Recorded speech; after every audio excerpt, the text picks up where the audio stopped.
ஓ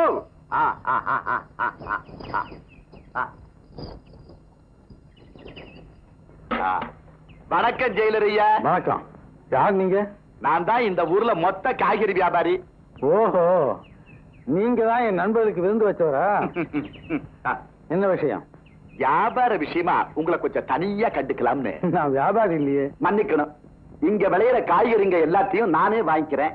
நீங்க வீதியில விக்கிற விலைய உங்க வீட்லயே தந்துடுறேன். அதான் எவ்வளவு பெரிய பரோபகார உள்ளோம். எங்க கிட்ட உணவுப் பொருட்களை குறைஞ்ச விலைக்கு வாங்கி ஒன்றுக்கு 10 அதிக லாபம் வச்சு மக்களை ஏமாத்திக்கிட்டு உங்க பணப்பட்டியை நிரப்பணும். இதுதான் உங்க திட்டம். அதுதானுங்களே வியாபாரம். இது வியாபாரம் இல்ல, பகிரங்க கொள்ள, பக திருட்டு. உழைக்கிறவருக்கும் வாங்குறவங்களுக்கும் இடையே நின்று அவங்க ரத்தத்தை உறிஞ்ச ஓனாக்கள் நீங்க தான். உங்களை போன்ற இளைஞர்களால் தான் விலைவாசிகள்லாம் உயர்ந்து நானே குட்டிச்சோராய் போய் மக்கள் அவதிப்படுறாங்க. அதெல்லாம் இருக்கட்டுங்க. கொஞ்சம் கூட லாபம் இல்லாத காரியத்துல நீங்க ஈடுபடுறீங்களே, அதனால உங்களுக்கு என்ன லாபம்? எனக்கு என்ன லாபமா? மரம் பழுக்குதே, அதுக்கு என்ன லாபம்? மழை பொழியுதே, அதுக்கு என்ன லாபம்? நதி ஓடுதே, அதுக்கு என்ன லாபம்?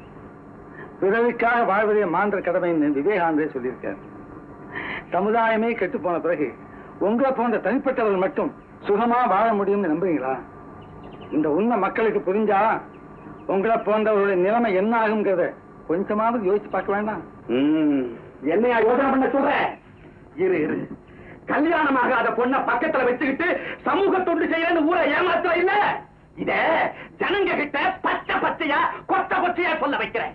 எங்கிட்ட இருக்கிற லட்சக்கணக்கான பணம் செல்வாக்கு அத்தனையும் உனக்கு நான் திருப்புறேன்.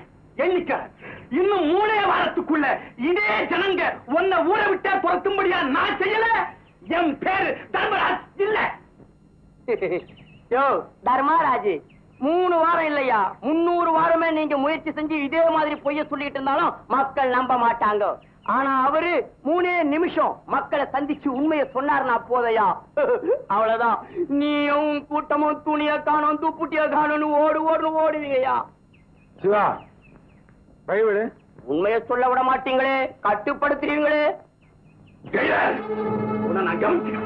அவரை கவனிச்சுக்கிறேன்னு சொன்னவெல்லாம் காலாவதி ஆயிட்டானுங்கய்யா. புதுசா இவன் சொல்றான், ஸ்கூல் பார்க்கலாம்.